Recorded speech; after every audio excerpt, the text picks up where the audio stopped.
폴트림 목사님이란 분이 쓰신 책이 있는데 마음 다해 주일 예배라는 책이 있어요. 이 책의 서문을 보면 이런 내용이 있습니다. 이 자신의 가정의 얘기를 하면서 이 책을 열어가는데 이 부모님이 믿음이 좋으신 분이셨어요. 그리고 이 목사님도 모태신앙으로 자라왔습니다. 그러다 보니까 주일에 교회 가는 게 전혀 어색하지 않은 가정 환경이었습니다. 이제 토요일 저녁이 되면 다음날 아침에 드릴 예배를 준비하기 시작하는데 아이들이 다 목욕을 깨끗하게 하고 자기가 신는 구두를 아버지께로 가져가면 아버지가 깨끗하게 구두를 닦아주셨대요. 이 가족의 주말 일정은 한 가지 중심으로 돌아갑니다. 주일 예배죠. 주일 아침이 되면 항상 이 가정이 교회에 가장 먼저 도착해서 예배당 맨 앞자리에 앉았대요. 이런 배경을 가진 가정에서 자라오다 보니까 교회를 가야 되나 말아야 되나 이런 고민은 평생 한 번도 해본 적이 없답니다. 주일이 되면 교회를 가서 예배를 드리는 게 너무나 당연한 일이었던 거예요. 오히려 예배 빠지는 게 너무 어색한 일이라서 휴가를 가더라도 가족이 그 휴가지에 있는 교회를 찾아다녀서 예배를 빠지지 않았다는 것입니다. 이렇게 예배를 중요하게 여기는 가정에서 자라날 수 있었다는 것이 얼마나 큰 복인지 모르겠어요. 그런데 이분이 어린 시절을 돌아보면서 이런 고백을 하시더라고요. 그런데 기억을 더듬어 보니 우리 부모님은 주일 예배를 위해 마음을 준비하라는 말은 한 번도 하지 않았던 것 같다. 주일 예배를 위해 마음을 준비하라는 말은 한 번도 하지 않았던 것 같다. 저도 이 말을 들어보니까 그렇더라고요. 저희 부모님도 제가 거의 태어나서 1년 되지도 않았을 때부터 교회를 다녔으니까요. 거의 모태신앙으로 자라왔죠. 그래서 저도 토요일이 되면은 일찍 자거라, 그리고 내일 입을 옷 준비하거라 이런 말씀을 참 많이 들었고요. 또 1,000원짜리 한 장 주시면서 내일 헌금 꼭 드리거라, 오락실 가지 말고. 근데 저도 그래요. 마음을 준비하거라 이 말씀은 한 번도 들어본 적이 없는 것 같아요.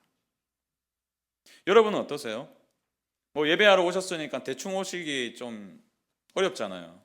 복장도 좀 잘 갖춰야 되고 머리도 좀 해야 되고 평소에 바르지 않던 입술도 좀 발라야 될 것 같고 예배를 준비하는 좋은 태도죠.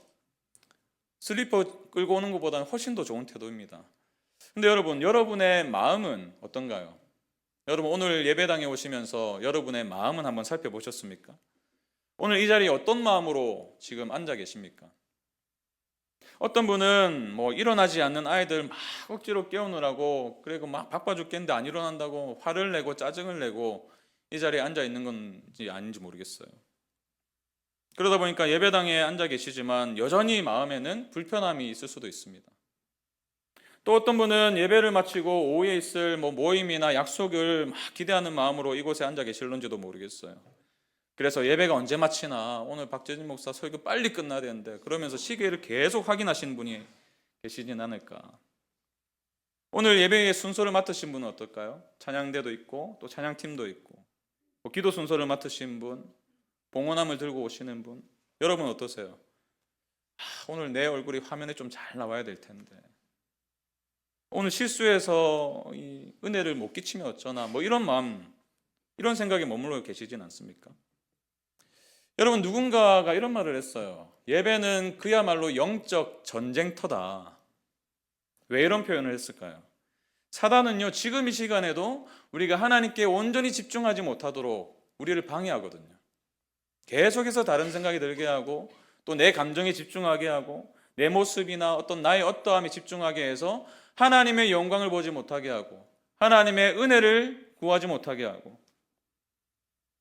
여러분 그래서 예배하러 오는 우리에게 반드시 준비되어야 될 것은 다름 아니라 마음입니다.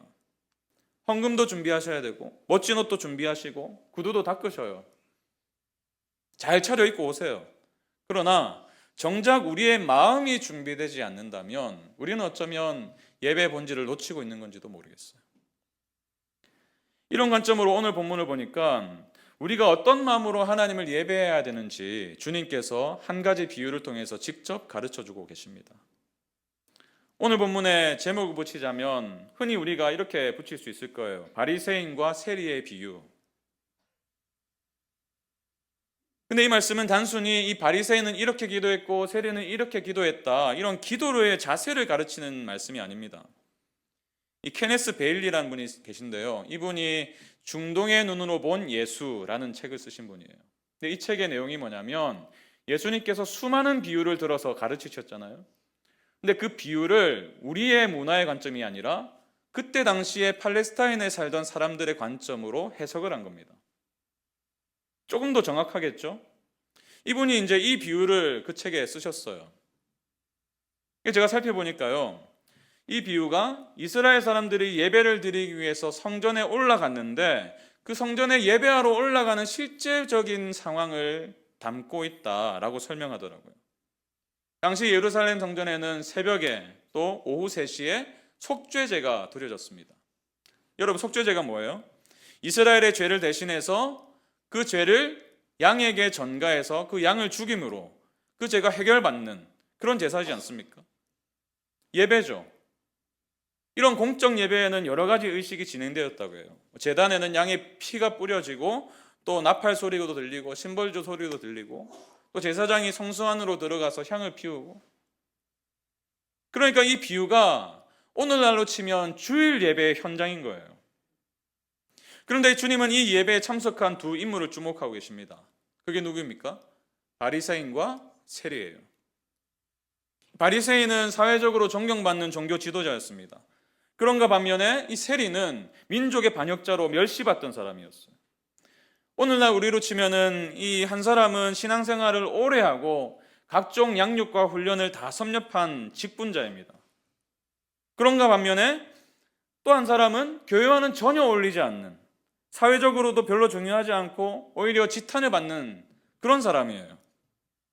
그런데 이 재밌는 것은요, 이 두 사람이 같은 시간 또 같은 장소 같은 예배를 드리고 있었다는 것입니다. 그런데 결론이 충격적이에요. 하나님은 지금 바리새인의 예배가 아니라 세리의 예배를 받으셨다는 겁니다. 똑같이 예배를 드렸지만 훨씬 더 종교적인 사람의 예배가 아니라 죄인의 예배를 하나님이 인정해 주셨다는 거예요. 여러분, 무엇이 이런 결과를 빚었을까요? 다름 아니라 예배자의 마음이에요. 여러분, 그렇습니다. 주님은 오늘 이 비유를 통해서 우리 모두에게 말씀하고 계십니다. 저와 여러분이 이 시간에 어떤 마음으로 하나님을 예배해야 하는가, 이 질문에 대한 답을 비유로 설명해 주고 계신 것입니다. 저는 오늘 이 비유를 찬찬히 살펴보면서 주님이 우리에게 가르쳐 주시는 그 예배자로서의 마음, 그것이 무엇인지를 두 가지로 살펴보기 원합니다. 여러분, 우리는 어떤 마음으로 예배해야 됩니까? 첫 번째 원리는 이거예요.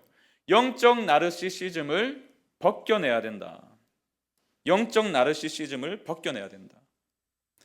이 나르시시즘, 이제는 심리학적 용어로 많이 쓰이죠.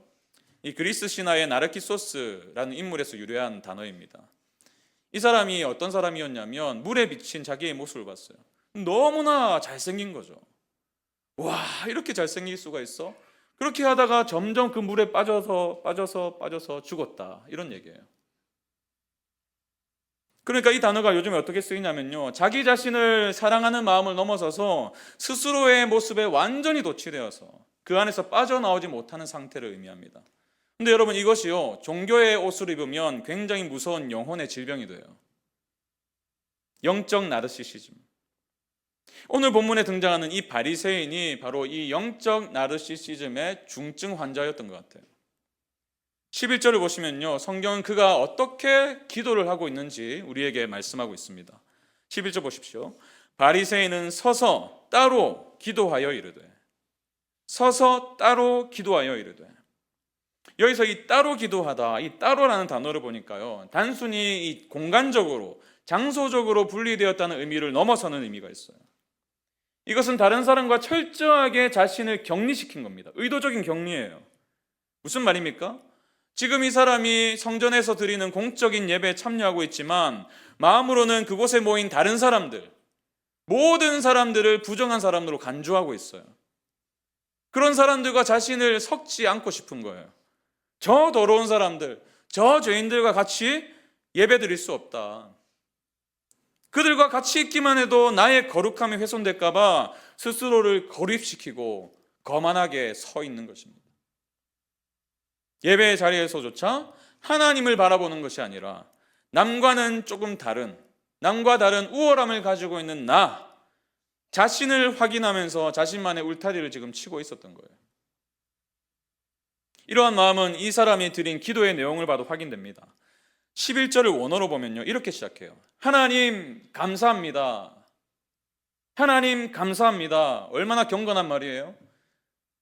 좋은 말이죠. 하나님 감사합니다. 그런데요, 이어지는 기도의 내용을 보시면요, 주어가 하나님이 아니에요.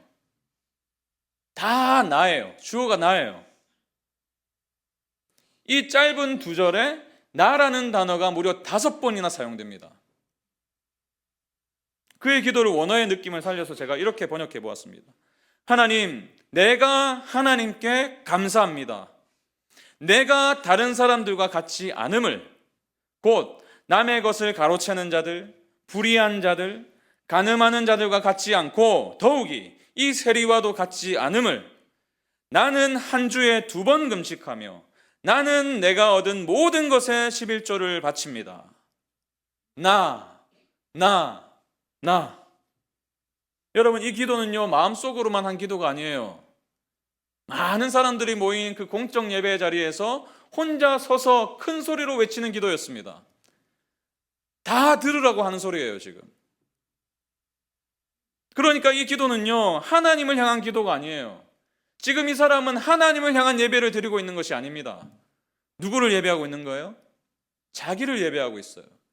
이 기도는 누구를 향하고 있습니까? 자기 자신을 향하고 있어요. 완전히 자아에 취해 있습니다. 영적 나르시시즘에 빠져 있는 거예요. 입술로는 하나님 감사합니다라고 하나님 부르고 있지만 그의 마음은 온통 자기 자신으로 가득 차 있는 것입니다. 제가 자료를 살펴보니까 당시의 유대 문화에서 기도에 반드시 들어가야 될 3가지 요소가 있었다고 해요. 첫 번째는 하나님의 성품에 대한 찬양, 두 번째는 자신의 죄에 대한 고백, 마지막으로 하나님의 도우심을 구하는 간구. 하나님을 찬양하고 자기의 죄를 고백하고 또 하나님의 은혜를 구하는 간구, 이 3가지 요소가 반드시 들어가야 되는데요, 이 바리새인의 기도를 살펴보세요. 이러한 3가지 요소가 하나도 들어가 있지 않습니다. 왜 이러한 중요한 요소를 빠뜨렸을까요? 지금 이 바리새인은 자신의 죄를 고백할 필요를 느끼지 못할 만큼 스스로 의롭다고 여기고 있었기 때문이에요. 하나님의 도움을 구할 필요가 없을 만큼 스스로 강하다고 여기기 때문입니다. 그러다 보니까 하나님이 아니라 자기 자신을 찬양하고 있는 거예요. 나는 일주일에 한 번만 해도 되는 금식을 2번이나 했습니다. 나는 내가 가진 모든 것에 11조를 바쳤습니다. 저는 이 바리새인의 태도를, 이 별명을 좀 붙여주고 싶어요. 셀카 영성이다. 셀카 영성. 여러분, 셀카 찍을 때 어떻게 하세요? 셀카가 뭔지 아시죠? 셀카 찍을 때 일단은 조명이 잘 받는 곳을 선택하시잖아요. 이렇게 하얀 조명 말고 노란색 조명 가셔가지고, 그래야지 피부가 좀 깨끗하게 나오니까. 그래가지고 한 번만에 찍습니까? 아니죠. 각도를 막 이리저리 돌리잖아요. 어떻게 찍어야지 얼굴이 갸름하게 나올까? 어떻게 찍어야지 훨씬 더 날씬하게 나올까? 그리고 나서 찍은 사진을 어떻게 하세요? 어플을 돌려가지고 보정을 합니다. 피부가 더 이상 내 피부가 아니에요. 요즘에는 AI에 놓고 돌리면요, 깨끗하게 나온다고 하더라고요. 저도 청년사회 갈 때 이 청년들의 그 SNS 프로필 사진을 우연히 보게 되는 경우가 있거든요. 근데 특별히 이제 자매들의 프로필 사진을 보면요, 걔가 맞나 싶을 때가 있어요. 자기라고 올렸는데 자기가 아닌 것처럼 느껴지는 거예요. 그래서 몇 번이고 확인했던 기억이 있습니다. 여러분, 그런데 바리새인의 예배가 지금 이와 같다는 거예요. 거룩한 성전에 와가지고 이 자신의 허물과 죄라는 이 잡티는 다 지우고 싶은 거예요. 그래서 종교적인 열심으로 지우고 있는 겁니다. 금식하고 11조를 했다고 지우고 있는 거예요.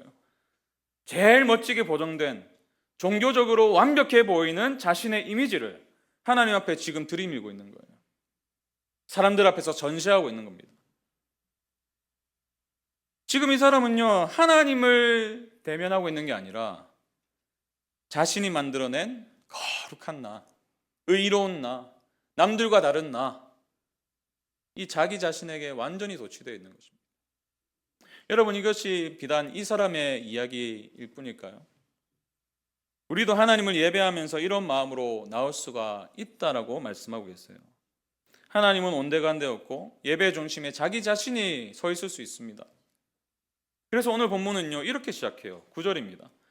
또 자기를 의롭다고 믿고 다른 사람을 멸시하는 자들에게 이 비유로 말씀하시되, 지금 누가는요, 의도적으로 이 비유를 듣고 있는 청중을 지목하지 않습니다. 바리새인들에게 이르시되 이렇게 하지 않으셨어요.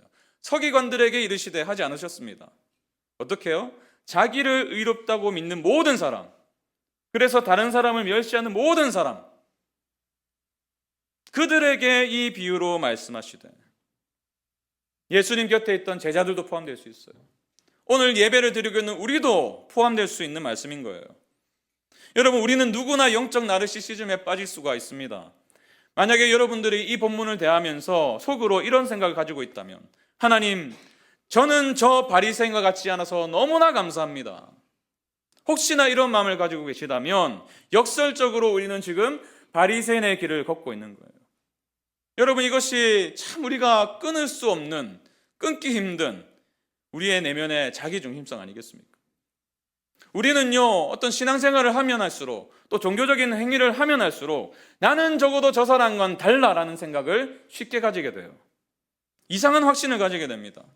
여러분, 이것이 영적 나르시시즘이 무서운 이유예요. 나도 모르는 사이에 그런 생각을 가지게 돼요. 지난 한 해 돌아보니까 복음 중심 삶도 들었고 제자 훈련도 받았고, 그러다 보니까 교회에서 중요한 직분도 맡고 신앙의 연수도 10년, 20년 되고, 그러면 그럴수록요, 이 위험에 노출되기가 쉬운 거예요. 특히 예배를 드리면서도 우리 안에 은근히 이런 마음이 들 수 있습니다. 나는 찬양할 때 손을 두고 찬양하는데, 나는 눈물을 흘리며 기도하는데, 매주일 예배 시간에 늦지 않고 11조도 꼬박꼬박 최선을 다해서 하고 있으니 나는 참된 예배자야. 그것이 자신의 안에만 머물면 그래도 좋은데요, 반드시 이러한 마음은 다른 사람을 향한 비난으로 향하게 되어 있어요. 나는 이런 예배자인데 왜 저 사람은 아직까지 저렇지? 왜 박 집사님은 날마다 예배에 지각하지? 나는 맨 앞자리에 앉는데 왜 저 권사님은 날마다 뒤에 앉으시지? 뒤에 앉으신 분들 오늘 지목하는 게 아니에요. 가슴 뜨끔하지 마세요. 저도 그런 적이 있어요. 제가 청년 때 호주에 잠시 다녀온 적이 있지 않습니까? 잠시예요. 제가 거기 가보니까요, 가서 이제 한 교회를 정하고, 그때 당시에 예배 사역으로 굉장히 유명했던 큰 교회를 제가 출석했습니다. 그 교회 가보니까요, 처음부터 예배 시작이 너무나 화려한 거예요. 찬양이 막 조명하고 찬양이 막 시작되니까요, 옆에 있던 막 사람들이 막 일어나는 거예요. 누가 시키지도 않았는데 일어나가지고 손을 막 들면서 열정적으로 찬양하고, 막 빠른 찬양할 때는 막 방방 뛰기도 하고 춤을 추기도 하고, 문화 충격이었습니다, 처음 갔을 때는. 근데 제가 수개월을 그런 곳에서 예배를 드리다 보니까 저도 어느새 그렇게 하고 있더라고요. 문제는 그 다음이에요. 9개월이라는 짧은 기간을 보내고 한국에 와서 첫 주일 청년부 예배를 들어갔는데 너무 다른 겁니다. 찬양이 시작됐는데 다 앉아 있는 거예요. 찬양은 하고 있는데 그냥 기계적으로 입술만 움직이는 것 같이 느껴졌어요. 몇 주간을 그렇게 보냈어요. 마음이 점점 힘들었습니다. 그래서 어느 주일날 거룩한 분노가 제 마음을 가득 채웠어요. 그 예배를 드리면서 이게 예배냐 하고 소리치고 싶었어요. 그래가지고 제가 이 예배를 내가 바꿔야겠다, 그런 생각이 들어서 이 찬양이 시작되자마자 자리에서 벌떡 일어났습니다. 제일 앞자리에 앉았었거든요. 벌떡 일어났어요. 벌떡 일어나가지고 막 손 들고 찬양하고 눈 감고 찬양하고 그러고 있는데 뒤에서 의자 끄는 소리가 들리는 거예요. 알고 봤더니 제가 벌떡 일어나서 찬양하고 있으니까 그 모습을 보고 다른 사람들도 하나둘 일어나기 시작했던 거예요. 그날 예배 분위기는요, 정말 뜨거웠습니다. 그날 제가 이제 청년부 예배를 마치고 지체들의 많은 칭찬을 받았어요. 와, 재진이가 일어서서 찬양하니까 나도 따라하게 되더라. 와, 호주물을 먹더니 다르긴 다르구나. 여러분, 그때 제 마음에 어떤 생각이 들었는지 아세요? 하나님, 우리 교회 예배, 우리 청년들의 예배를 회복시켜 주니 감사합니다. 이런 마음이 들었으면 얼마나 좋았게요. 역시 내가 이 예배의 선구자야. 죽어가던 예배를 내가 살려냈네. 지금 생각하면요, 얼마나 부끄러운 생각인지 모르겠어요. 그때 저는요, 겉으로는 하나님을 예배하고 있었어요. 자리에 일어서서 손 높이 들고 하나님 찬양하고 있었어요. 근데 제 마음은 어디로 향해 있었을까요? 그렇게 하고 있는 제 모습, 그렇게 예배 선구자가 되어 있는 제 모습, 그래서 남들의 칭찬을 받고 있는 제 모습, 저를 예배하고 있었던 거예요. 여러분, 오늘 이 예배도 마찬가지입니다. 우리가 이러한 마음으로, 제가 철없던 청년 시절 때 예배했던 그 마음으로 예배를 하고 돌아간다면 주님은 아마 우리에게 이렇게 말씀하실 것 같아요. 너는 너 자신을 예배하고 갔구나. 예배는요, 나의 어떠함을 확인하는 시간이 아니에요. 나의 의로움을 확인하거나 내가 다른 사람들보다는 훨씬 더 낫다라는 그런 교만을 품고 돌아가는 시간이 아닙니다. 누군가의 말처럼 예배는 인생에서 가장 귀한 것은 내 노력으로는 얻을 수 없다라는 사실을 뼈저리게 확인하는 시간이에요. 예배는 하나님 앞에서 한 주간 내가 얼마나 떳떳하게 살았는지, 한 주간 동안에 큐티는 7번 다 했고, 기도는 몇 분, 20분, 30분 했고, 이러한 것들이 기록된 영적 이력서를 담당하게 들고 와가지고 하나님 이것 보십시오 라고 드리는 게 아니라 오히려 그 이력서를 십자가 앞에서 찢는 시간이에요. 하나님, 이번 한 주도 나름대로 최선을 다했지만 여전히 제 삶의 주인이 저였음을 발견하게 됩니다. 여전히 제가 주님의 뜻대로 살기에는 너무나 부족했습니다. 저는 여전히 알량한 저의 자존심에 목숨을 걸며 살았습니다. 하나님의 영광을 훔치려던 도둑이었습니다. 그래서 은혜가 필요합니다. 하나님이 아니면 저는 어떤 소망도 없습니다. 여러분, 이렇게 자신에게 파산 선고를 내리는 게 그 시간이 바로 예배의 시간입니다. 우리가 나라는 우상을 하나님 앞에서 깨뜨릴 때 비로소 하나님의 긍휼이 우리의 영혼을 덮기 시작하는 거예요. 여러분, 예배 가운데 나오실 때에 영적 나르시시즘을 벗겨내시기 바랍니다. 그런가 하면 두 번째 원리는 이겁니다. 어떤 마음으로 우리가 예배해야 됩니까? 첫 번째는 영적 나르시시즘을 벗겨내야 되고요. 두 번째는 우리가 좀 전에 살펴본 것처럼 영적 파산을 인정해야 됩니다. 여러분의 영적 파산을 인정해야 돼요. 주님은 이제 우리의 시선을 성전 저 구석에서 고개를 떨구고 있는 한 사람에게로 인도하십니다. 13절을 보세요. 세례는 멀리 서서 감히 눈을 들어 하늘을 쳐다보지도 못하고 다만 가슴을 치며 이르되 하나님이여 불쌍히 여기소서 나는 죄인이로소이다 하였느니라. 우리는 이 세리의 모습 속에서 그가 가진 태도와 기도의 내용 속에서 주님이 어떤 예배자의 마음을 원하시는지를 발견할 수 있어요. 아까 제가 말씀드렸죠. 당시에 성전에서 드려지던 예배는 속죄제였습니다. 속죄제가 뭐라고요? 이스라엘 백성들의 죄를 대신해서 희생양이 죽임을 당하는 시간이에요. 제단 위에는 이스라엘 백성들의 죄를 대신하여 어린 양이 죽임을 당하고 있습니다. 그 피가 제단에 뿌려지고 있어요. 그 상황 속에서 바리새인은 앞으로 나아갑니다. 자신의 의로움을 뽐내면서 성전 앞쪽으로 당당하게 걸어가요. 저는 다른 사람들과 다릅니다. 그런데 이 세리는 멀리 서서 감히 그 제단 앞으로 나아갈 수가 없는 거예요. 왜 멀리 서 있었습니까? 자기 자신의 죄를 알고 있었기 때문입니다. 자기 자신이 얼마나 추악한 자인지를 깨달았기 때문이에요. 그는 세리였습니다. 남들도 다 인정하는 민족의 반역자였어요. 사람들의 고혈을 빨아먹는 사람, 매국노였습니다. 그래서 이 본문의 표현대로 감히 눈을 들어 하늘을 쳐다보지 못했던 거예요. 자신의 죄를 직시하면서 가슴을 칠 뿐이었습니다. 여러분, 이 가슴을 치다라는 행위는요, 단순히 후회하고 있다라는 뜻이 아니에요. 자기의 죄를 처절하게 인식하는 행동입니다. 내 죄가 내 마음에 가득합니다라는 의미예요. 그래서요, 말을 많이 하지 않아요. 바리새인은 얼마나 말이 많았어요? 얼마나 자기 자랑에 취해 있었습니까? 근데 이 세리는요, 외마디 기도, 짧은 기도뿐이에요. 누가 이걸 비교했더라고요, 단어를. 바리새인은 29개의 단어를 사용해서 자기 자신을 떠버렸지만 이 세리는 단지 6개 단어만 사용했을 뿐입니다. 하나님이여 불쌍히 여기소서 나는 죄인이로소이다. 여러분, 여기서 우리가 주목해야 될 단어가요, 이 불쌍히 여기다라는 단어예요.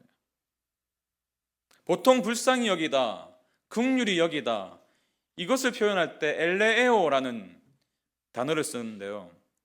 이후에 이제 누가복음 18장에 나오는 여리고의 맹인이 예수님을 향해서 외칠 때에 이 엘레에오라는 단어를 썼습니다. 38절 보세요. 18장 38절. 맹인이 외쳐 이르되 다윗의 자손 예수여 나를 불쌍히 여기소서 하거늘. 오늘 본문의 세리가 불쌍히 여기소서, 이 맹인도 불쌍히 여기소서, 한글로는 똑같이 번역되었어요. 근데 완전히 다른 단어예요. 이 맹인이 외친 단어가 엘레에오예요. 불쌍히 여기소서, 긍휼을 베풀어 주십시오, 그런 뜻인데요.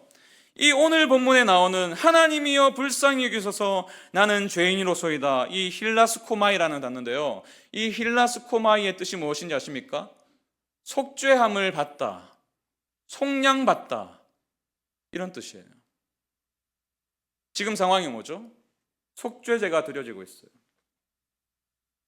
그러니까 이 세리의 이 기도의 내용은 무엇입니까?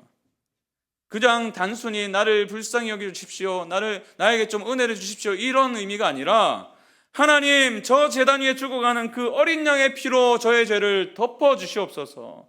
그 피가 아니면 저는 하나님께로 나아갈 수가 없습니다. 하나님의 진노를 피할 길이 없습니다라고 기도하고 있는 겁니다.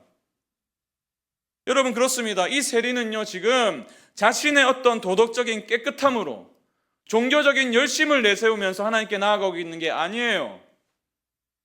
오직 제단에 뿌려진 피, 하나님의 속죄의 은혜를 구하고 있는 것입니다. 여러분, 예배는요, 내가 얼마나 추악한 죄인인지를 다시 한 번 더 확인하는 시간이에요.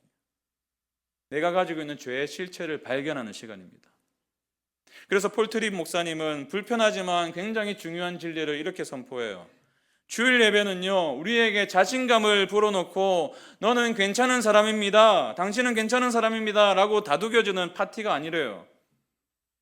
오히려 예배는 참담하고 굴욕적인 나쁜 소식을 정직하게 마주하는 시간이다. 나쁜 소식이 뭘까요? 그 나쁜 소식은 이것입니다. 나는 내가 생각하는 것보다 훨씬 더 큰 죄인이다. 내가 생각하는 것보다 훨씬 더 큰 죄인이다. 여러분, 생각해 보세요. 어떤 사람이 어느 날 병원에 갔어요. 몸이 이상해서. 병원에 가니까 CT를 찍어보죠. MRI도 찍었습니다. 그 결과를 보니까 참담했어요. 암인 거예요. 여러분, 이것은요, 환자에게 있어서, 그 사람에게 있어서는 굉장히 나쁜 소식이에요. 부인하고 싶을 거예요. 제가 암이라고요? 아닐걸요? 다른 병원에 가요. 거기서도 똑같이 진단을 받아요. 받아들이기 쉽지 않습니다. 지금까지 내가 건강관리를 얼마나 잘했는데, 운동도 매일매일 하고 음식도 가려 먹고, 근데 제가 암이라고요? 근데요, 받아들이기 싫고 도저히 용납될 수 없는 소식이라 할지라도 그 나쁜 소식을 수용해야, 받아들여야 회복할 수 있는 소망이 생기는 거예요. 여러분, 지금 이 세리는요, 그 절망적인 소식 앞에서 의사 선생님을 붙들고 선생님, 저 좀 살려주십시오라고 외치고 있는 것입니다. 그리고 이것이 우리 모두가 준비해야 될 마음이라고 주님이 말씀해 주시는 거예요. 예배는 나를 실제보다 더 의로운 사람으로 포장하는 시간이 아닙니다. 하나님이 개입하지 않으시면 치료할 길이 없는 죄라는 불치병을 안고 살아갈 수밖에 없는 사실을 발견하는 시간이에요. 그것을 고백하는 시간이에요. 그래서 하나님의 은혜라는 수술대에 오르는 시간입니다. 은혜 아니면 제가 살 수 없습니다. 여러분, 그래요. 예배는 나의 힘을 빼는 시간이에요. 나의 강함을, 나의 어떤 하나님 앞에서 잘 살아온 어떤 한 주간 동안의 삶을, 그러한 것들을 내세우는 시간이 아니라 오히려 나의 연약함을 인정하고 고백하는 시간이 예배입니다.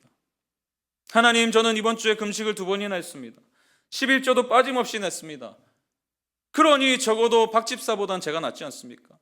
적어도 나만큼 살아야 하나님을 예배할 자격이 있는 것 아닙니까? 라고 자신을 치장하는 시간이 아니라 이 세리의 기도처럼 하나님이여 불쌍히 여기소서 나는 죄인이로소이다. 이 고백을 진실되게 하며 내 안에 여전히 도사리고 있는 죄악들, 끈질긴 자기중심성, 하나님의 영광을 도둑질하려는 그 교만을 직면하고 하나님의 은혜를 구하는 시간이 예배예요. 여러분, 왜 우리가 매주 예배를 시작하면서 하나님의 영광을 찬양한 이후에 자백의 기도를 드리는 것입니까?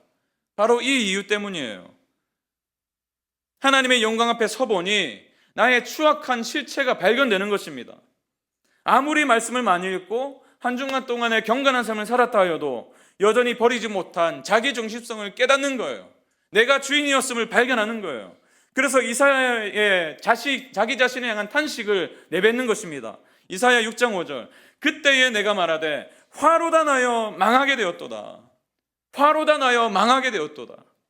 나는 입술이 부정한 사람이요, 나는 입술이 부정한 백성 중에 거주하면서 만군의 여호와이신 왕을 배웠음이로다 하였더라.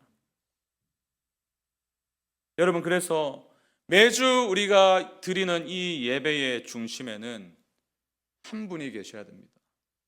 설교자도 아니에요. 찬양대도 아닙니다. 여러분도 아니에요. 오직 예수 그리스도. 그분이 계셔야만 예배가 가능해요. 그분의 십자가가 없이는 우리는 아무런 소망이 없는 자들입니다. 하나님께 나아갈 수 없어요. 우리의 직분이 우리의 거룩함을 보장해 주지 않습니다. 우리의 종교적인 열심이 우리의 죄를 씻어낼 수가 없어요. 얼마나 오랜 시간 교회를 다녔고 예배를 드렸는가, 그것이 중요한 게 아닙니다. 여러분, 혹시나 여러분 가운데 여전히 그것들을 앞세면서 나는 적어도 자격 있어라고 생각을 하신다면 우리는 여전히 바리새인의 길을 걷고 있는 거예요. 아니에요, 여러분. 저에게는 소망이 없어요. 우리에게는 소망이 없습니다. 오직 그리스도의 보혈만이 우리의 죄를 씻을 수가 있는 거예요. 그래서 우리는 이 마음으로 하나님을 예배할 수밖에 없는 거예요. 하나님이여 불쌍히 여기소서 나는 죄인으로소이다. 여러분, 우리는 오직 은혜로 하나님께 용납될 수 있어요. 오직 은혜로 의롭다 하심을 받을 수가 있습니다. 내가 쟁취하는 게 아니에요. 하나님의 의로심을 내가 받아내는 게 아니에요. 하나님이 주시는 거예요. 여러분, 세례를 향한 주님의 선언을 보십시오. 내가 너희에게 이르노니 이에 저 바리새인이 아니고 이 사람이 의롭다 하심을 받고 그의 집으로 내려갔느니라. 의롭다 하심을 받고, 법정 선언이에요. 바리새인이 아닙니다. 스스로를 의롭다 여겼던 자가 아니라, 그래서 다른 사람을 멸시한 자가 아니라, 이 세리가 자기 자신을 추악한 죄인으로 인정한 자가, 그래서 하나님의 은혜를 구할 수밖에 없는 자가 무엇을 받았다고요? 의롭다 하심을 받았다. 이 세리는 자신의 영적 파산을 인정했기 때문에 하나님이 주시는 의로움을 선물로 받게 된 것입니다. 반면에 바리새인은 여전히 두 손 가득히 자기의 의로움을 붙들고 있었기 때문에 하나님이 주시는 선물을 받을 손이 없었던 거예요. 우리는 이 비유를 통해서 한 가지 진리를 발견하게 됩니다. 여러분, 저는 또 여러분은 내가 생각한 것보다 훨씬 더 큰 죄인이에요. 그러나 동시에 우리는 내가 감히 바라거나 상상도 할 수 없던 훨씬 더 큰 사랑을 받은 존재인 줄로 믿습니다. 여러분, 매주일 예배당에 들어오시면서 이렇게 기도하면서 들어오세요. 하나님, 오늘 이 예배가 저의 영적 이력서를 하나님 앞에 내미는 시간이 아니라 주님의 보혈을 의지하는 시간이 되길 원합니다. 저를 불쌍히 여겨 주옵소서. 이 짧은 기도가 우리의 예배를 종교의식인, 형식적인 예배, 거기서 벗어나게 하여 생명의 역사가 일어나는 사건이 되게 할 줄로 믿습니다. 오늘 설교의 결론은 이렇게 맺고 싶습니다. 주님은 오늘 비유의 결론을 이렇게 내리세요. 14절 다시 보십시오. 무릇 자기를 높이는 자는 낮아지고 자기를 낮추는 자는 높아지리라 하시니라. 같은 곳에서 같은 시간에 같은 예배를 드렸지만 어떤 사람은 여전히 영적 나르시시즘을 벗어나지 못하고 집으로 돌아갔어요. 그런가 하면 또 다른 사람은 하나님이 주신 의를 덧입고 내려갔습니다. 자유를 안고 기쁨을 안고. 여러분은 어떠실까요? 오늘 예배 이후에 여러분은 어떤 마음을 가지고 이 예배당을 나가실 것입니까? 예배를 드린 후에 혹시 이런 생각을 가지고 있다면, 그래, 이 설교는 내 남편이 들었어야 돼. 저기 끝에 앉아있는 박권사가 들어야 돼 라는 마음이 든다면 예배를 드렸지만 여전히 우리는 바리새인의 길을 걷고 있는 것 아닌지 모르겠어요. 반대로 주님의 은혜가 아니면 저는 소망이 없는 자입니다. 이 고백이 터져 나온다면 하나님이 여러분에게 은혜를 베푸실 줄로 믿습니다. 예배는 나에게 파산 선고를 내리는 거예요. 그리고 오직 은혜 안에서 다시 살아나는 시간입니다. 나는 죽고 예수로 사는 시간이에요. 우리의 입술에 예배 후에도 저 사람은 왜 저래? 저 집사님은 왜 저럴까? 이런 말들이 여전히 남아있다면요, 이것은 예배를 드린 자의 열매가 아니에요. 진짜 자신의 죄를 예배 가운데 직면한 사람은 다른 사람을 돌아볼 틈이 없어요. 저 역시 마찬가지입니다. 오늘 예배를 드리고 설교를 마친 이후에 오늘 보니까 성도님들 절반 이상이 우시더라. 오늘 설교 홈런 친 것 같다 라는 생각이 든다면요, 저는 이렇게 여러분 이렇게 예배를 드리십시오, 이런 마음을 가지십시오 라고 열변을 토했지만 결국 그 영광을 나에게로 돌리고 있는 거예요. 지금 이 40분이나 시간 동안 저를 예배하고 있었던 거예요. 그래서 제가 설교를 준비하고 또 이 강단에 오를 때마다 기도하는 게 있어요. 하나님, 부족한 자가 서지만 성령께서 일하여 주셔서 우리 성도들의 마음을 만져주시옵소서. 저는 할 수 없습니다. 저는요 늘 부족함을 느껴요. 설교 마치고 돌아가면요 늘 부족함을 느껴요. 죄송한 마음도 들고 부족한 마음도 들고. 그러나 하나님이 역사하시니까요. 하나님이 여러분의 마음을 지금 만지고 계시니까요. 여러분 스스로 의롭다 여기지 마시고 하나님의 은혜를 구하시기 바랍니다. 다른 사람을 평가하기 이전에 하나님의 영광 앞에 선 초라한 자신을 먼저 직면하셔야 돼요. 내가 아닌 그리스도를 높이세요. 우리가 이 마음이 될 때 비로소 이 찬송이 우리의 진짜 고백이 될 줄 믿습니다. 천부여 의지없어서 손들고 옵니다. 주 나를 외면하시면 나 어디 가리까. 내 죄를 씻기 위하여 피 흘려주시니 곧 회개하는 마음으로 주 앞에 옵니다. 매주 예배 때마다 천부여 의지없어서 빈손으로 아무런 공로 없고 아무런 영적 이력서 들고 오지 않고 천부여 의지없어서 주 앞에 두 손 들고 옵니다. 여러분, 우리가 드리는 이 예배는 당연한 것이 아닙니다. 여러분들이 믿음의 가정에서 자라오셔서 너무나 익숙하고 그래서 예배당에 가는 게 너무나 친숙하고 아무런 거리낌도 없다고 해서 예배는 당연한 게 아니에요. 우리가 하나님을 사랑할 수 없을 그때에 하나님이 우리를 먼저 사랑하셔서 자신의 아들의 생명값을 내어주신 그 은혜가 있었기 때문에 오늘 이 예배가 가능한 거예요. 그분의 은혜 앞에서 더 이상 여러분의 영적 이력서를 내세우지 마시기 바랍니다. 내가 얼마나 괜찮은 사람인가를 증명하는 자리가 아니라 나는 주님 없이는 구제불능이라는 사실을 고백하는 자리예요. 내가 아니라 그리스도십니다. 나의 화려한 영적 이력이 아니라 오직 십자가의 공로예요. 이것이 매주 우리가 준비해야 될 마음인 줄 믿습니다. 그래서 오는 토요일부터는요, 오는 토요일 저녁이 되면 이 은혜를 구하시기 바랍니다. 이 마음을 품고 주일 예배를 준비하시길 축원합니다. 오늘 설교를 기억하면서 이 찬양으로 우리의 마음을 고백했으면 좋겠어요. 주님, 그렇습니다. 자격 없는 내 힘이 아닌 오직 예수님의 보혈로 가능합니다. 참 우리가 얼마나 자기중심적인지 몰라요. 저도요, 찬양 인도를 오래 했거든요. 찬양 인도를 오래 하다 보니까요, 아무런 마음 없이 찬양할 때도 있었고요, 또 하나님께 드려져야 될 찬양과 영광을 제가 받을 때도 참 많았던 것 같아요. 너무 죄송하죠. 하나님께. 하나님만이 영광 받으셔야 되는데 제 목소리 상태가 좀 좋으면 칭찬을 받고, 제 설교가 좀 괜찮았다 싶으면 우쭐대고 제 영광을 추구했던 거예요. 그러나 그런 것들로는 하나님을 예배할 수가 없어요. 예배의 주인공은 하나님이십니다. 우리 예배의 중심은 그리스도 예수세요.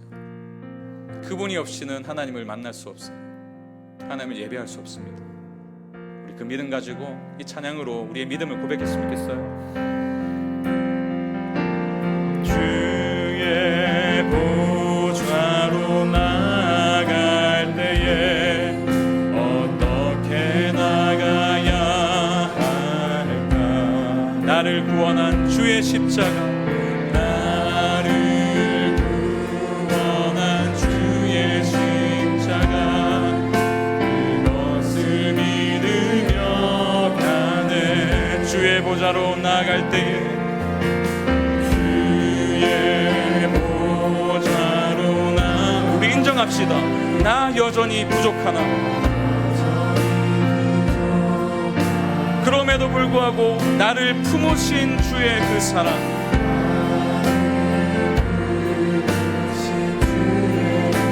우리가 의지할 것 그것뿐입니다. 자격 없는 내 힘이 아닌, 자격 없는 내 힘이 아닌 오직 예수님의 보혈로, 오직 예수님의 보혈로, 자격 없는 내 힘이 아닌, 자격 없는 내 힘이 아닌 우리를 은혜로 덮어주시는 오직 예수님의 보혈로, 그 놀라운 사랑을 의지하며 함께 고백합시다. 십자가의 보혈, 완전하신 사랑 힘입어 나갑니다.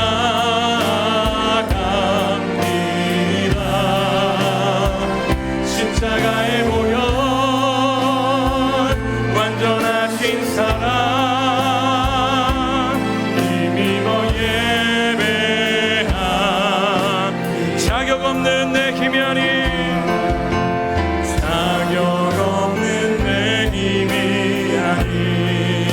오직 예수님의 보혈로.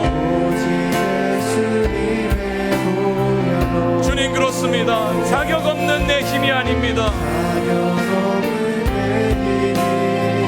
우리가 어떻게 주님께 나아갈 수 있습니까? 오직 예수님의 보혈로. 우리 십자가를 바라보며 십자가의 보혈, 완전하신 사랑, 완전하신 사랑 힘입어 나갑니다.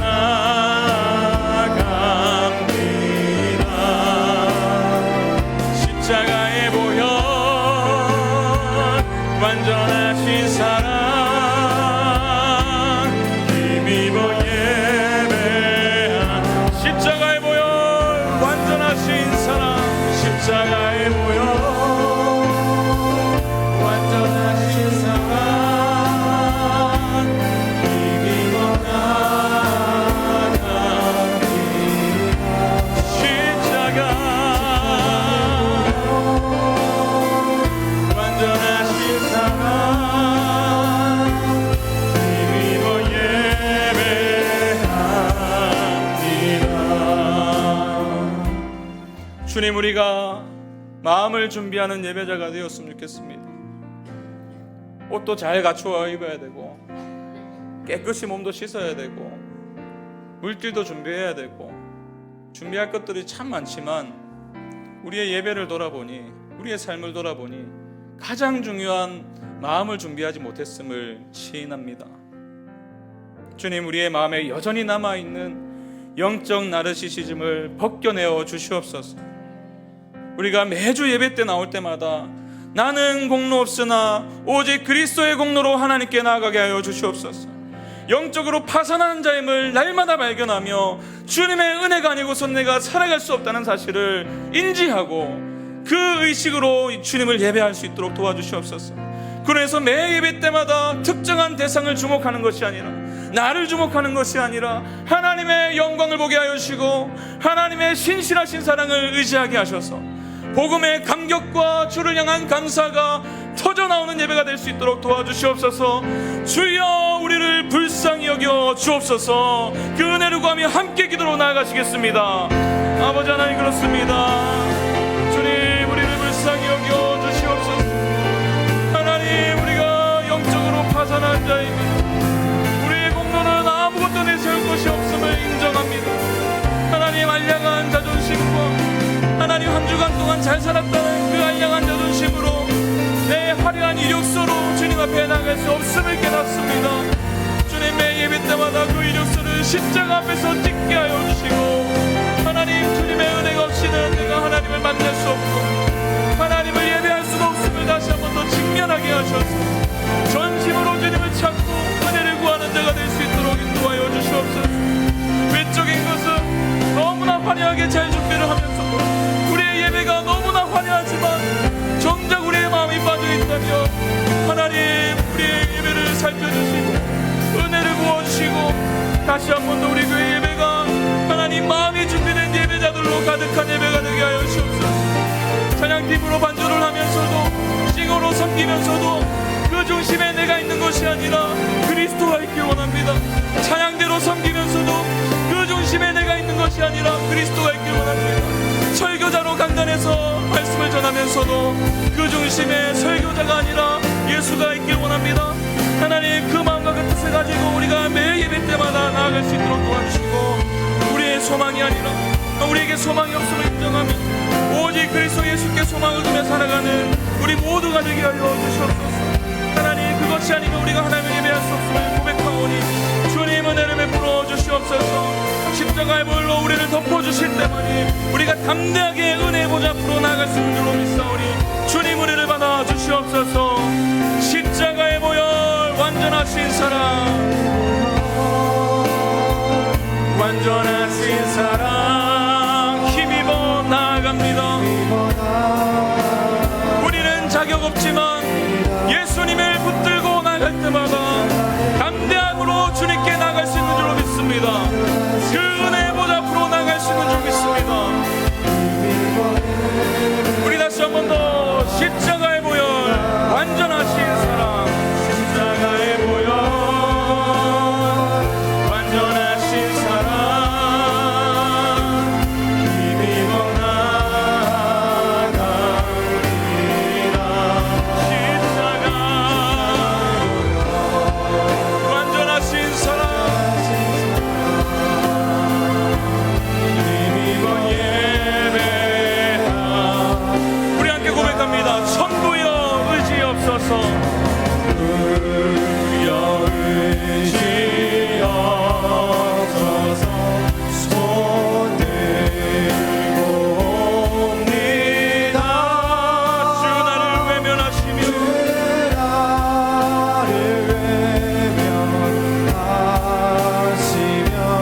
나 어디가 내 죄를 씻기 위하여 피 흘려주신 씻기 위하여 피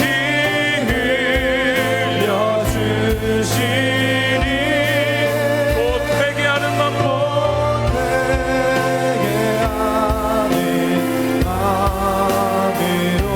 주 앞에 옵니다. 천부여 의지없소서. 손 들고 옵니다. 주 나를 외면하시면 나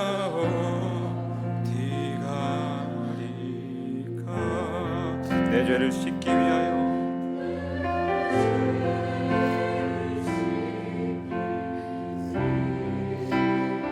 피 흘려주신 주님,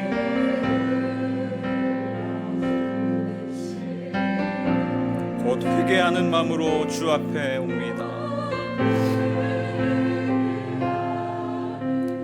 마음으로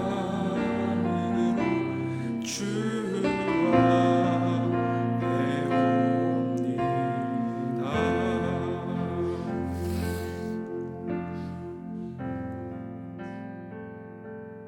주님, 그렇습니다.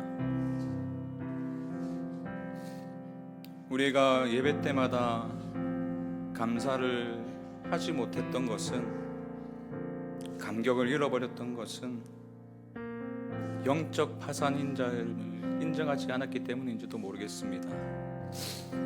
여전히 영적인 나르시시즘에 빠져서 이 정도면 잘 사는 것처럼 착각하고, 적어도 나 정도 돼야지 예배자로 자격이 있다 생각했던 것은 아닌지 모르겠습니다. 그러다 보니 주님의 십자가의 은혜가 아무런 감격도 없고, 마음이 굳어질 때도 굳어져서 감사가, 찬양이 우리의 삶에 실종되었던 것은 아닌지 모르겠습니다. 주님, 은혜를 구합니다. 우리 기쁨이 되는 교회 한 사람 한 사람의 성도가 마음을 준비하는 예배자가 되게 하여 주시옵소서. 영적으로 파산한 자임을 복음 앞에서 날마다 발견하게 하시고, 그래서 오늘 하루도 내일 하루도 주의 은혜가 없이는 하나님께 나아갈 수 없음을 고백하게 하여 주시고, 주일 예배 때 나올 때마다 주여 불쌍히 여겨 주옵소서, 나는 죄인으로서이다, 하나님 이 고백으로 이 예배당을 들어설 수 있도록 도와주셔서 매 예배 때마다 우리에게 한량없는 은혜를 주시는 하나님에 대한 감격이 터져나오고, 주를 향한 찬양이 선포되고, 오직 하나님께 영광 돌리는 기쁨이 되는 교회 예배가 되게 하여 주시옵소서. 올 한 해 그렇게 만들어 가실 주님을 기대합니다. 우리 교회 예배가 회복될 때에, 우리 각 개인의 예배가 회복될 때에 우리 가정의 예배가 회복되고, 이 지역의 영적인 지도가 바뀔 줄로 믿사오니 하나님이여 우리를 불쌍히 여겨주시고 우리의 예배를 받아 주시옵소서. 이제는 우리 주 예수 그리스도의 죄를 씻어주시는 은혜와 아들을 통하여 우리를 용납해 주시는 하나님의 사랑과 내가 아닌 그리스도라는 고백을 하게 하시는 성령 하나님의 교통하심이 영적 나르시시즘을 벗어버리고 오직 하나님의 은혜를 구하며, 하나님이여 나를 불쌍히 여기소서, 나는 죄인이로소이다, 이 마음으로 매주 예배 자리로 나오기를 원하는 기쁨이 되는 교회 모든 성도들의 삶 가운데 이제부터 영원까지 함께 하시기를 간절히 축원하옵나이다. 아멘.